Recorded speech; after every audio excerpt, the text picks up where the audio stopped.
Hello, welcome to my channel. We are quilters. My name is Lori. Happy St. Patrick's Day. You'll notice I'm wearing my lucky shirt. I might have water droplets on me because I had the dog outside. Oh, she is quite the puppy. And it is raining. Today on Upskill Monday, we are going to have so much fun you might not be able to stop yourself with this embellishment. Last week we did painting and embellishing, and this week we are going to use permanent markers to make faux tie-dye things. So let me bring down my examples and show you up close. Now my examples are all on yellow fabric, but today I'm going to work on a green fabric. You can use any kind of fabric, any color of fabric you want. This works very well on cottons and silks, and I saw somewhere online that it works on laces, which are mostly polyesters. So I did not try it on those materials though. So let me bring you up close and personal, and we are going to do faux tie-dye. You are going to love this technique. This was my favorite one out of the 4 samples that I did, and it did turn out very well. I tried some of the metallic permanent markers and they did not bleed. So just a note, the metallics may stay solids. Let me show you my other samples. Now I will point out that I didn't use something to set the dye when I did this example, and this is what I got. So beware and have some caution if you are doing this, that you need to set the dye carefully. So this looks like a morning glory. Very pretty, very easy to do. And now these ones are not, I don't think they're as defined, but this one turned out very nice. And I noticed that the pinks and the reds ran more, and this one I used more liquid to make it go further out. So there are my 4 examples on yellow fabric. Let me show you what we need to do this technique. I need a piece of fabric, and I'm going to use a piece of freezer paper underneath. I'm not attaching it to the fabric, but I'm using a piece of freezer paper underneath because it has that plastic layer that will protect any surface that I'm working on. I am using, just for fun and to make my life a little easier, I am using some embroidery hoops. I like the springy version, so I'm using one big long piece of fabric so I can put something in the middle in a while. But I'm using these springy hoops. If you're using a regular hoop, you'll want it so that your fabric is down. So basically you have it upside down. But I'm using these springy hoops for today. I think I'll lay it on there kind of sideways, cockeyed. Now, for this technique, I don't know why I don't have a bunch of Sharpie. Well, I do know. They're in the cabin. But I have these Bic marking fine point permanent markers. And they come in a variety of colors. It must have been a nice set. Like I said, at the cabin, I have all colors of Sharpies. And the wide tips seem to work best because they're very juicy. Now on that one example, I did use a bronze Sharpie, and it did not bleed out. So right now I'm not going to. You can use black also if you'd like. So I am just going to pick colors. The key to this technique seems to be to let some space for things to move outward. So I'm going to do some simple shapes, and I'm going to let space between. And you can see that it's sinking into the fabric. Now this fabric has been washed so that the sizing is out of it from when you buy it new at the store. And it can be an ugly shape. And that's okay. So as long as the sizing is out, and I did not use a fabric softener with it when I dried it, because that does interfere with the absorption of the ink. And you can see that the ink does come through a little bit. So this protects your surface too. And I am looking for the teal marker. Do a little bit of teal in here. So we have some variety of blue. And I want to do maybe a dot of pink at each intersection. Now the part of the fun of this is experimenting. Before I start to do any drops of color,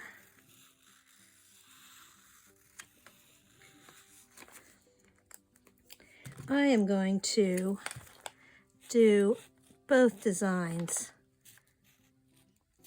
Triangles, simple shapes. And I saw online from 10 years ago. So this is an older technique. Somebody was doing a workshop with silk scarves. And I know that my art teacher friend used to do this with 4th and 5th graders in art class. Oh, let's use the purple. Like I said, these are permanent markers, so you want to protect your surface. And we'll talk about things that set the dyes here in a few moments. Let me put those markers away. Now, I have a dropper bottle. You can use a straw as a pipette. You can use a spray bottle. I just put some rubbing alcohol right out of the bottle into this. And then here is the magic. And I like to elevate it off the surface. So let me bring this one up. I did this at a science teacher conference one time. We put it on top of a red Dixie cup, and it works just as well. You just drop 5 drops in the middle or so and watch it spread out. Gravity makes it go, and you see how it's swirling and moving. And if you want it to move faster, you can add more drops. It's best to add less until you know what it's doing. And if it's coming to one side faster than the other, you can hold it up, because liquids are self-leveling. They go to the lowest point if something is not level.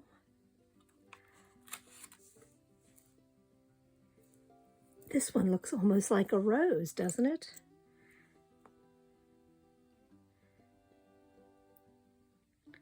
But I can add more drops. This is why that one was so faded out. I got a little overzealous with the drops.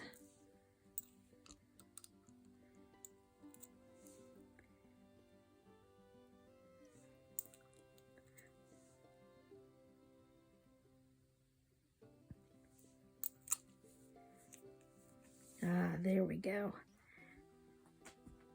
The red is actually turning to a brown almost. And look at this one. That is absolutely fantastic, that it looks like a rose in the center, and it's still slowly seeping outward. This one looks like a pansy almost.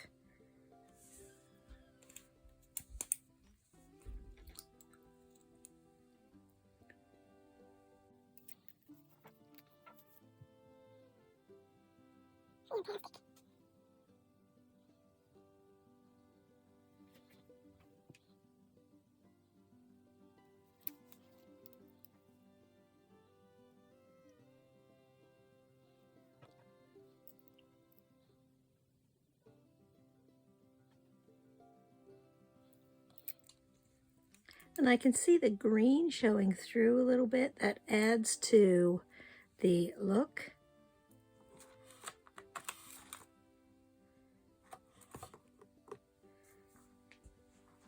So this is to the point where I want to just let it alone and let it dry. So I'm going to lay it back down on my paper and just let it dry a little bit. And once it is dry, I will work on setting those colors a little bit, and I will talk about that then. Like I said, this is just 50 to 70, could be 90% rubbing alcohol, but I just had this convenient little dropper bottle, and I made sure I labeled it. It is great for this kind of project. So while we wait for the alcohol to dry, I did see that you can just iron it dry, but that makes me a little nervous.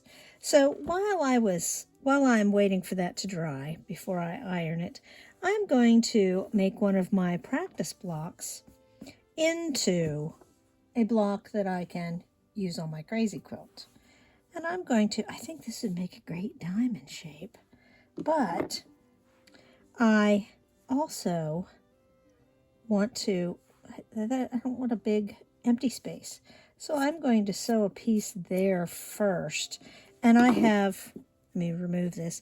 I have marked it, just little scraps out of my blue bag. I have marked this with a Frixion pen. So to start, I am going to sew it upside down so it covers that. I have prepared my fabric with, because this is thin, I have pinned a second piece of scrap on it, and then I will cut it away so it's not 3 layers everywhere, but 2 layers. So I am going to cover where those points will be first, and then we will do some outline. So I keep these scraps in a bag, and I sort by color for this because it's easier to grab colored scraps. I'm going to sew up here and pull my pin as I go. And I am going to stop because I'm going to trim some of this extra away. So I don't want to sew the whole way across like I have been. Let me get this thread amoeba off of here. Let me trim this. And so there, it covers part of it, and that's good enough. That was just a general idea, so I need to make sure I get the ends of it. Let me sew this other side. And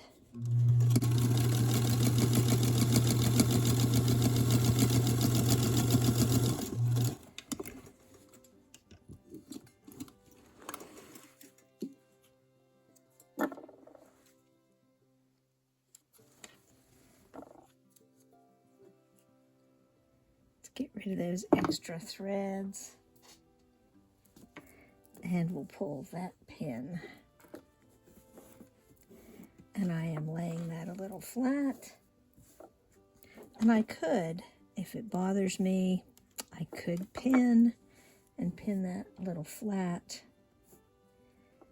for right now. Let's get out those blue strips, and I think I'll pin it down. I'm not a big proponent of pins, but sometimes you just don't seem to have enough hands to hold things where you want them. So I am going to use a couple pins, pull that pin out from underneath, and I am going to sew.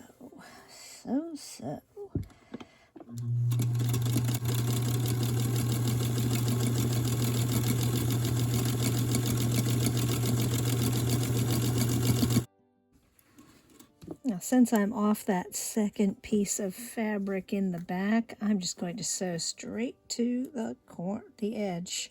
Sew right off. Okay, let me trim this. Will it look okay? Will it be all right? Oh, yes. I'm going to just finger press that. Pull those extra threads off. And I'm going to get my other piece and sew it along here. And there it is. If I sew it along there, and it'll be just fine. And it doesn't have to be perfectly straight because this is improv piecing. If you are more worried about it, you can measure it out, fold things, whatever you need to do to make yourself happy. And if it goes over my design a little bit, I'm okay with that too. And I'm going to sew right off the edge because I'm off of that second piece of fabric underneath. Very improv. Very improv. Okay, let's open it up and see. So I have that piece is all covered. All the edges, rough edges are covered. All the raw edges are covered. And it looks good. Looks kind of rough around the edges, but that's quite all right. I'm going to flatten that with my finger, and I'm going to add the other two pieces on there. And then I will take it to the iron. And by that time, we should be well on our way to having dried fabric over there.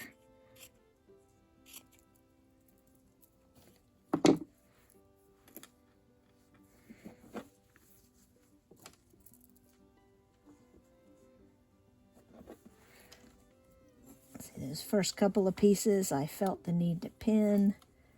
Not so much. Let me pull that up away from the pin.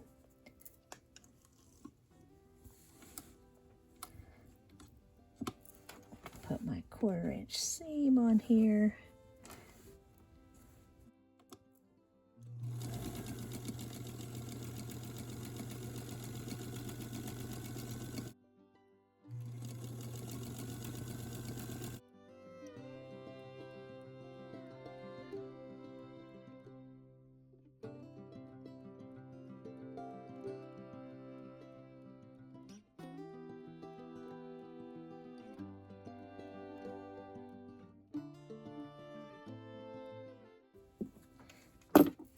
Okay, so now I have 3 pieces of fabric as my sides, and I am going to add the 4th piece of fabric before I continue on. So I have some nice hunky strips in here that were from some other project. Because this is a scrap bag sorted by color.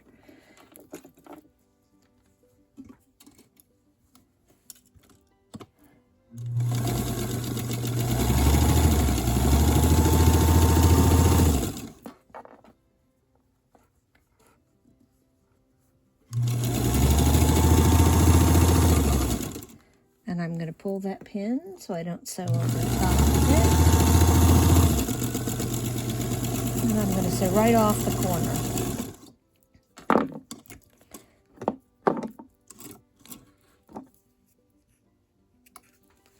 Now, I am going to take out all the pins on the corners. And oh, I know it looks like a disaster, but it'll be beautiful. So I'm going to trim off this excess, snip the thread, and I did this way back, like last October, when we were doing paper foundation pieces. I would snip the thread and trim, and somebody said, why bother sewing it? Well, you don't have to even snip it out if you don't mind the bulk. but I like things to be neat in the end, so I snip things out.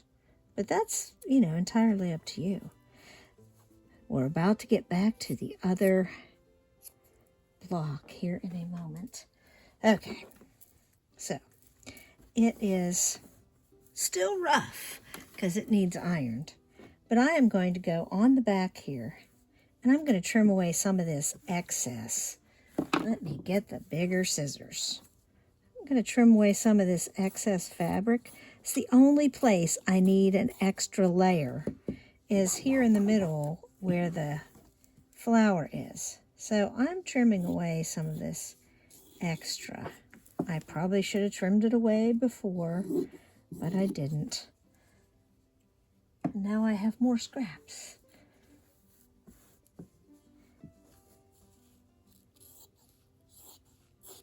But that will eliminate, when I'm doing handwork, that will eliminate some of the excess and bulk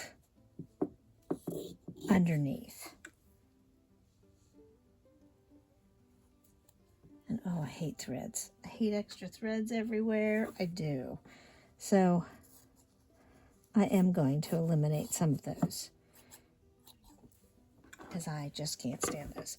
So I've trimmed away the excess, and now this second layer is mostly there. Let's go back over to the ironing board, iron this, take the hoops off of the other, and take a look at what we've got. Here we are over the ironing table. Let me give this a quick press. And then, so I can see if I need to add more pieces to it. I'm going to lay the 6-inch ruler on there, and I see that I can turn it this way, and I can get the 6.5-inch piece that I need without adding more to it. So that is what I'm going to do.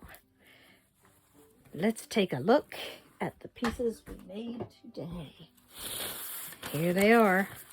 They are dry to the touch, so I'm going to take them out of the hoop.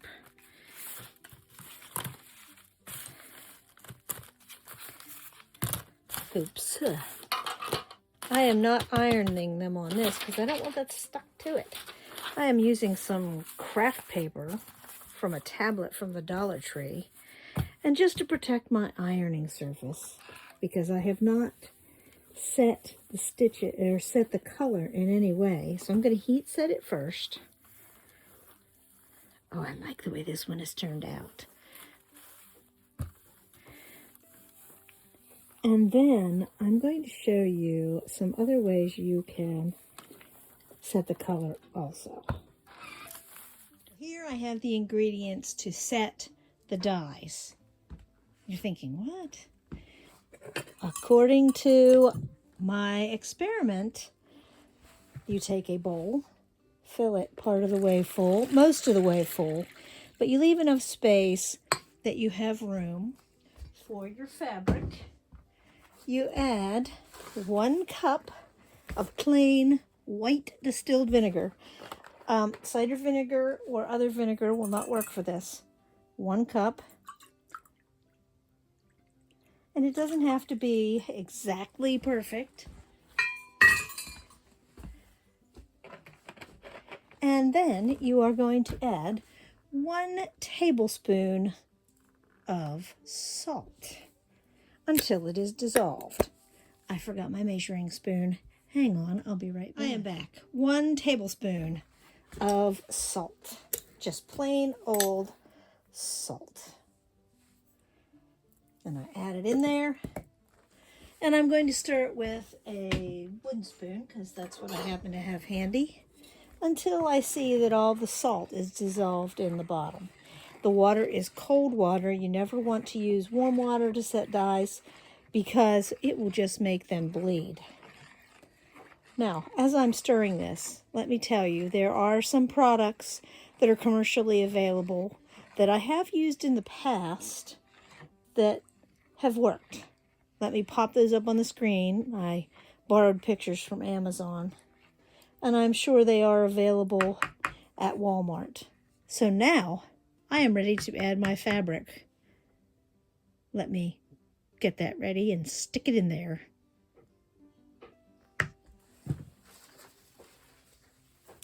Okay, here we have it. And that one turned out really well. It was just a swirl. So I'm going to take the fabric and lay it in there. Use my spoon to stick it down in there. Make sure it's all covered. And I'm going to let it sit for an hour before I take it out. An hour. And it should fix the colors. So let's see what we've got. See you in an hour. While we're waiting, I'm going to trim up this block and make the other examples into some more blocks so that I can sew. Now, since I went to all the trouble of putting those points there, I'm going to use my 45-degree line right through those two triangles and sort of line it up. But it doesn't have to be perfect because this is an improv block. And I'm going to have to take that off there because I'm using a small cutting board. Line that up.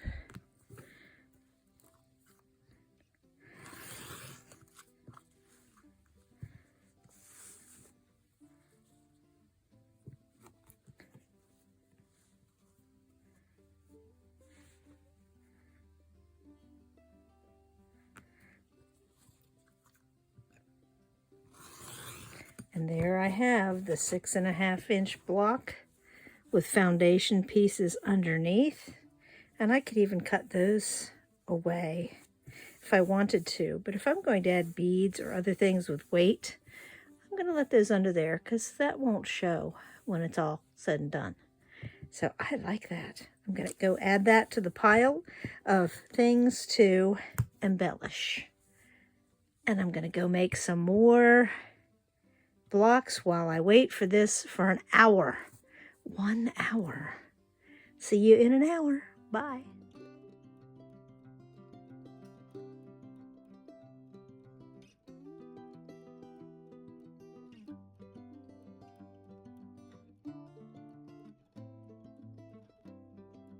Here are the blocks that I made while we were waiting so I can embellish. Some of them turned out they're very simple, but very cute. And it's all scraps. And the last one, I put pleats on purpose around it. So it looks like an exploding morning glory. So let's take care of the bowl of stuff. Now, I have the fabrics in here. So I'm just going to carry this, and I see a little blush of pink every once in a while. So I know that that pink, like I said, the pinks and the reds seem to be the ones that were the least color fast, but it looks pretty good in there. So let's take this to the bathroom sink. Here we are at the bathroom sink. I'm going to turn on the cold water. Oh, Puppy's coming to visit. You can hear her tags. And I'm going to pull the fabric out of the bowl. And you can see the color stayed pretty good. And I'm going to rinse it with cold water. And I'm going to rinse it again with cold water.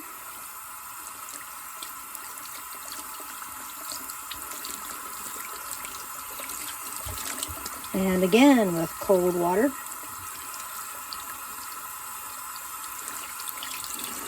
And I'm going to wring it. I'm not going to be any too gentle. There's no color coming out of it now. So let me unfold it.